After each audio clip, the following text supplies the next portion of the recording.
G'day guys, welcome back to True Eagle.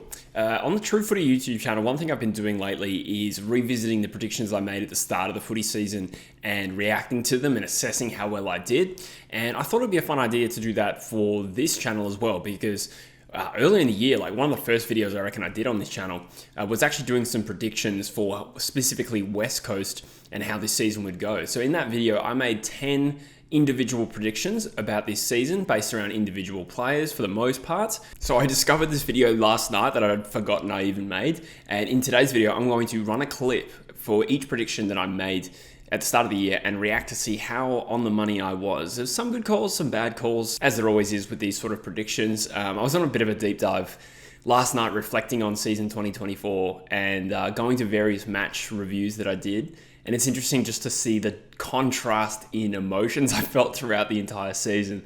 You know, I think back to the Derby reaction video where all I could do was really laugh. And then when we beat Melbourne, I had just gotten off the plane to Athens and I recorded that on my iPhone wearing sunnies, being a smug douchebag. And then, you know, I even checked out after the Hawthorn and Carlton losses, just the disgust I felt about those performances and Geelong towards the end of the year. It's been a roller coaster of a season 2024, but it's been so fun and I'm so glad I started this channel. It's been a great outlet for me discussing all things West Coast. It's been a really successful start to the channel. I'm hoping over time that it grows into something really cool. As it would happen, I actually looked at some data last night, and over the last month, nearly 11,000 people have watched not just one True Eagle video, but they've watched one and then they've come back to watch another video. That's far more than the amount of subscribers I have, so I just want to put it out there. If there's anyone who's enjoying this content, I would really appreciate it if you subscribe to the channel and help me grow it. But yeah, getting back to the predictions, you know, I'll start this off by reflecting on where I predicted us to finish this year. I did predict us to avoid the spoon and finish 17th ahead of North Melbourne, with Richmond one spot ahead of us. Now, as would happen, you know, we probably exceeded expectations in certain games. In a lot of other games, returned to a really disappointing level of uncompetitiveness. So the season wasn't like that at all. It was like that. And, you know, I probably wouldn't have forecasted how our best football would look. Our best football this year was outstanding. It feels like a pretty distant memory now. And I think of the Fremantle win and the Melbourne win as two games where we just played really good, outstanding footy. But it was few and far between, and I must say, even though we have to temper our expectations with a young group, it was disappointing to see just how bad we could be.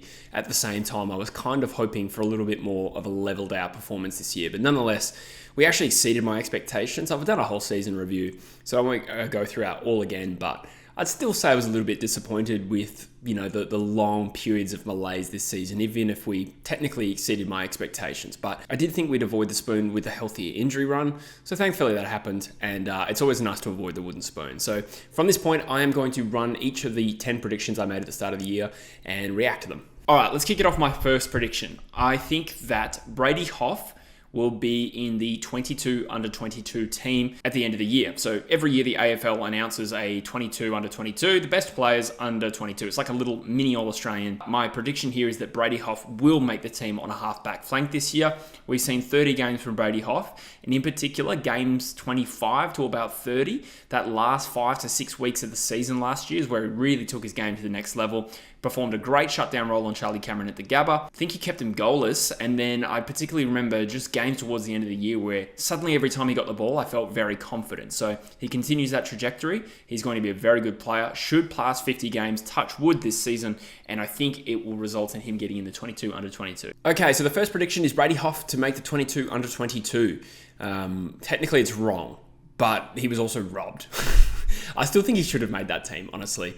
Regardless, though, you know, it doesn't matter because what we really wanted to see was Brady Hoff evolving into being a gun player, and I think he did that as that medium to small defender who shuts down opposition forwards. I highlighted that shutdown performance on Charlie Cameron last year, and that became a much more regular thing for Brady Hoff. I'm pretty sure he hit 50 games towards the end of the season. And, you know, where did he finish in the best and fairest? I wish I'd looked that up. No, I decided to look it up. I needed to. He finished top 5. I thought he did. So an outstanding year from Brady Hoff. So I technically correctly forecasted a really good season from him. And I'm really pleased about that. So one of my favourite youngsters at the West Coast Eagles, of which, you know, that group of cool young players we've got is starting to grow. Another boldish prediction, Ryan Marrick, who has beefed up a little bit this offseason after his first preseason this year. My prediction with him is I reckon we could see 25 goals from Marrick. So he's played 10 games. He kicked 9 goals, which means he's still eligible for the Rising Star, so maybe he gets a nomination too. But 25 goals is only about a goal a game, and I think this guy does have some very natural goal nous. There were some games where he may have only kicked a goal a game last year, but there were games where he didn't seem to be too much of a factor, and then suddenly he'd bob up in the right place, kick a goal. He's good aerially, and he's good at ground level, and I just think 25 goals a season, a goal a game from Ryan Marrick is super achievable and would also be a great result. My second prediction is Ryan Marrick to kick 25 goals. This one was way off the mark. I don't think it was a bad season from Ryan, but it was probably a bit misguided to expect that much output from him. Now, the extenuating circumstances are that he had a real significant positional move throughout the year and played a lot further from goal. He kicked 7 goals this year from 19 games, playing a lot of wing as well. There was a bit of forward time, there was a bit of back time. He was in and out of the side at points, but he played 19 games, so overall went pretty okay. I thought it was a decent season from him, but he was nowhere near goal to even get close. Now, if he had played a full season in the forward line, would he have kicked 25 goals? Probably not. It's hard to know. We had obviously the evolution of Jake Waterman, Jack Williams, really locking down a spot as second ruck in this team. There were moments where we obviously picked Darling instead of Marrick, or we pushed Marrick up the field to accommodate Darling. I think he could have kicked a goal a game had he played more of a stay-at-home forward, but I don't even know if that's the best, position for him going forward. We'll see over time. But yeah, I'm not really close with that prediction. My next Eagles prediction is I think we will see one retirement next year. No more than that. I think Andrew Gaff will retire. He'll hang up the boots at the end of 2024. He's out of contract. And I think Jack Darling and Elliot Yeo will play on. So Elliot Yeo would only retire, I think, if he has another bad year with injury. So touch wood, that is possible. But Andrew Gaff, out of those 3, is probably the most vulnerable of losing his spot in the side. And when you're 32 years of age and out of contract and you can't keep your spot in the best 22, you're probably not going to get another contract. So I am optimistic about what Gaff can contribute this year. I don't think he had a great year last year. Sounds like his body is better than it has been in a little while, which is a good start. But at the same time, he's 32. And we do have a little bit of competition for spots now. By contrast, I think Jack Darling is somewhat safe in the team, and I'm more confident that he will have a good year. I think Andrew Gaff will be better than last year, but I don't think it will be enough for him to go on again in 2025, and Darling and Yeo will play on. The next prediction is one retirement, Andrew Gaff. So I don't think this was necessarily a massively bold call. I think Gaff probably was always going to retire at the end of this year. It would have been, even if he'd played really well, we may still have not extended his contract given the list position we're in his 32 years of age. I did correctly say that Elliot Yeo and Darling are going to play on. With Yeo, it was always touch and go. I think he was out of contract this year, wasn't he? He signed a 3-year extension, and it was always going to really matter how his body went. So I suppose in that sense, I got this right, although not a massive prediction to say that Andrew Gaff was going to retire. As the offseason progresses, I want to do a video on Andrew Gaff, maybe try to part of my true Eagles or classic Eagles. That's the series I called it, looking at, classic West Coast Eagles players. And I think Andrew Gaff absolutely is one of those. So my fourth prediction is somewhat ambitious as well. I'm going to say Tyrell Dewar or Tyrell Dewar. I'm assured that it's Dewar.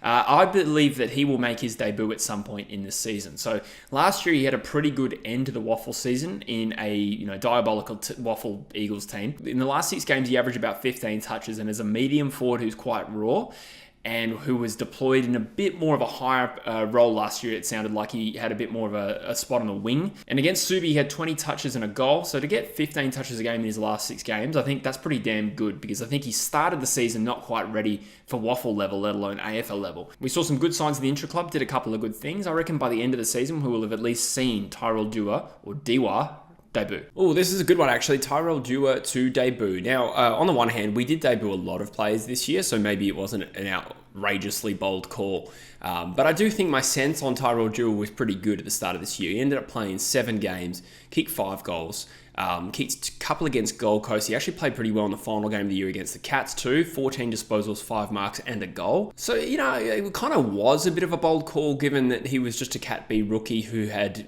played a few good games at the end of the Waffle season last year. And I think I made that video after the intra-club because I'm rolling intra-club highlights in that. So the prediction to see him debut probably wasn't really outrageous. We did debut a lot of people, but my sense of him being a good prospect was on the money because I still think this kid's absolutely got it. And I think he could be a long-term player for West Coast. Will he be as iconic as a Liam Ryan? Maybe not, but could he be somewhere between Liam Ryan and Josh Hill? Like, Josh Hill wasn't a bad player for the few years of service we got there when we were contending. So I think Tyrell Dewar is going to be a good West Coast Eagle. My fifth prediction is that by the end of the season, Campbell Chesser will be established in our best 22. So obviously missed his first season through injury, busted his ankle in the preseason. Having missed a lot of football in his junior career as well leading up to the draft, he had missed a lot of football by the time he actually debuted.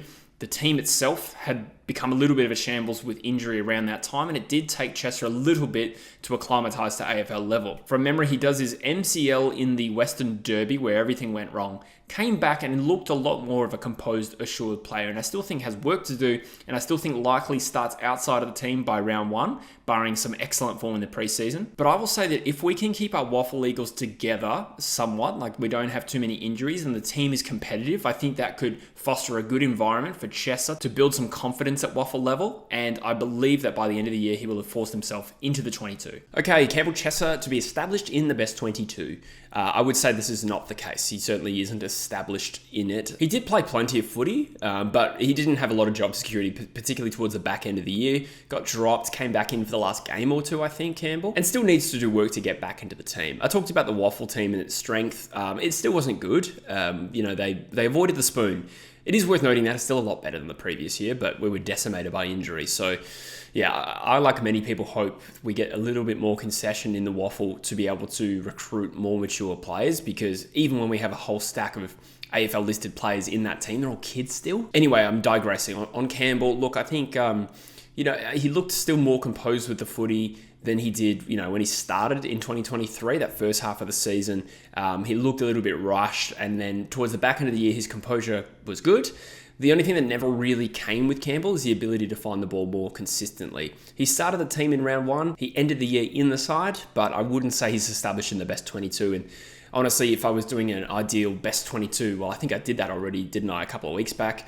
Probably doesn't start in the 22. Haven't given up on him, but we'd love to see some progress with Campbell this year, specifically getting more of the footy, because I think what he does with the footy is okay now. The next one is a little bit left field. I'm going to predict ambitiously, perhaps, that Luke Edwards earns himself another contract extension. He's out of contract, not coming off the strongest year. We've seen Luke Edwards show some good signs at AFL level, but it's getting to the point where it's been a little while since we've seen it, and I know that his body has let him down. He had groin issues for a little while there. I think his best performance was against Richmond when JK kicked that late sealer. I think he had 27 touches, 10 touches in the last quarter in that game. That's the Luke Edwards that I'm craving we see. Now, my logic for him working his way back into the team and earning another contract is that in the intra-club, apparently he started in the stronger side. They played the probables versus the possibles, and on top of that, I've heard other players comment on Luke Edwards doing a really good job, both on the inside and the outside, and given he might start as a wingman, that is also an area we don't have a lot of depth in. So Luke Edwards will earn himself another contract in 2024. Okay, so I was big on Luke Edwards. I think I remember a lot of the noise around the preseason was, he was training with the A team and playing in the intra-club for the better team rather than the weaker team. And I still always thought there was a good play there with Luke, but I think, it's gotten to the point now where you're unlucky to be out of contract, and he's not a locked-in best 22 player. Now, on the one hand, he hasn't actually been delisted. However, what I just said, plus some reported concussion issues, which obviously hope it turns out for the best, I think it's very, very unlikely that I get the prediction right that Luke Edwards earns another contract. I've always been fond of him, but I think, in a football sense, he's probably done his dash as a West Coast Eagle. My seventh prediction is that Jeremy McGovern will have his best season at AFL level since 2019. Now, this is not super bold because I was looking through his career stats. So he actually barely missed a game between 2015 and 2020. He was actually a very durable player. And we all remember, the injury he sustained in the prelim of 2018, and he still played the grand final.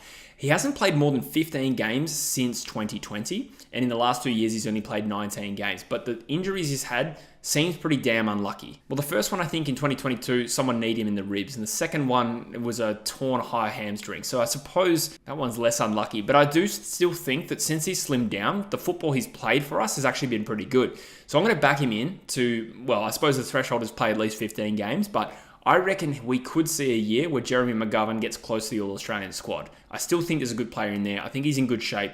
He's missed a lot of football. I'm backing him in. And to be honest, we kind of need him to have a good year. Oh, I like this one. McGovern's best season since 2019. I'd say this is a good call.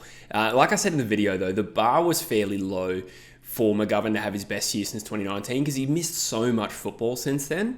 And I was obviously well paid through that period as well. But I felt like whenever we saw Gov, when he was actually able to get on the park, he was playing well. So I just thought if he has a better injury run this year, he'll get close to the All-Australian squad. Well, he exceeded that. Not only was he All-Australian defender, he also went on to win our best and fairest. So an outstanding season from McGovern, one of his best career seasons, honestly. So my optimism was well placed there, whereas I think, it's fair to suggest a lot of people at the start of the year were saying, oh, Gov's over it. Gov's over the hill. Nah, he's still an absolute stud. My 8th prediction is that Oscar Allen will kick more goals in 2024 than he did in 2023. So he kicked 53 goals, which is by far and away a career best season last year. It's not too hard to extrapolate that form and suggest he'll go better this year because A, he's prodigiously talented. B, I believe we'll improve as a team and get more inside 50s, and then in theory he should kick more. But even things like what his teammates are saying, and which I know is a bit cliche to buy into, but a lot of his teammates are saying he's looking better than ever this preseason. And even in the intra-club, he didn't necessarily stand out, but he did a couple of stupid things where I was just like, wow, this guy is super talented. So 53 goals, I think, he's easily going to eclipse that. Pending fitness, touch wood. Oscar Allen to kick more than 53 goals. So I expected him to exceed his 2023 output. Now, he's played in round 1, was clearly injured, and then missed half a season. So he only played 11 games and kicked 20 goals. I don't think there's anything too much to be negative about Allen's season. I think he was fairly underdone and still found plenty of opportunities, even when he wasn't playing well, to insert himself into the game and kick 3 by taking 3 hangers. There was a lot of games where Allen was quiet but still kicked 3 goals, which is a trait that Josh Kennedy had. Now, I'm not comparing necessarily them on talent, but Allen, I think 20 goals from 11 games whilst clearly underdone and playing in a shitty team. He didn't go as well as last year, that's for sure, but I think he was a reasonable season from our co-captain. But this one by round 2 was always going to be unlikely because his injury, he was never a shot to keep more than 53. My 9th prediction is an audacious one. I will say that Harley Reed finishes top 5 in our best and fairest. Now, we know that the best and fairest is largely biased towards players who play a lot of football. So if you play more games, you're more likely to rank highly. The 4 players that I think will finish ahead of him will be, I think Liam Duggan is a good chance if he plays a lot of football. Oscar Allen, Tim Kelly, and even Jaden Hunt. I think this guy I think he's become one of our best players. Like, he was unreal last year, and I've been very impressed with Jaden Hunt. So rather than get fixated on who the other 4 are, I think Harley Reed will be impactful enough and good enough to finish top 5 if he plays enough football. Harley Reed, top 5 in the best and fairest. Yeah, okay, so this one, he finished 9th. It's simultaneously true that Harley Reed probably played better than I expected this year, but also finished lower. But it's also true that we probably had we definitely had a lot of better injury luck this season, specifically to guys like Elliot Yeo, Jeremy McGovern. Those were top 2 in our best and fairest. So simply by virtue of the fact that our senior players were able to get on the park much more consistently, meant it was always going to be really tough for Harley to crack the top 5. So I don't think it was a horrendous call, really. At times, people were saying he's probably going to win the actual best and fairest, but obviously couldn't be consistent as a first-year player. But he was relatively consistent. I think one thing that fluctuated was how much time Harley was getting on ball. Then he was getting tagged, probably playing sore for certain games. I'm obviously really happy with the season Harley put in, and I think the top 5 finish with the best and fairest was more of a reflection of other senior players getting on the park and doing their thing.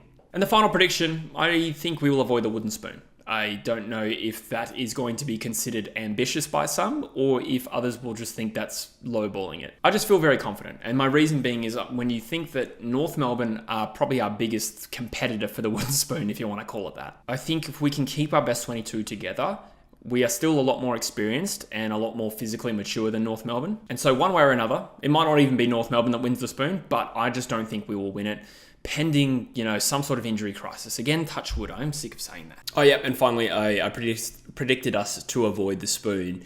Got that right because we had a better injury run, which was the primary focus of that prediction. I think if we're older and more experienced than North Melbourne, we were likely to win more games, and that's exactly what happened. Now, I'm still a little bit flat with certain aspects of the way that season went. So just because we hit my prediction and we hit our expectations, like I've said previously, I just wish we hadn't been so uncompetitive for patches there. But again, we're in a new era now, the McQualter era. So hopefully, even if we don't necessarily have games like we're 11 goals up against Fremantle in the Derby, I would love that to happen.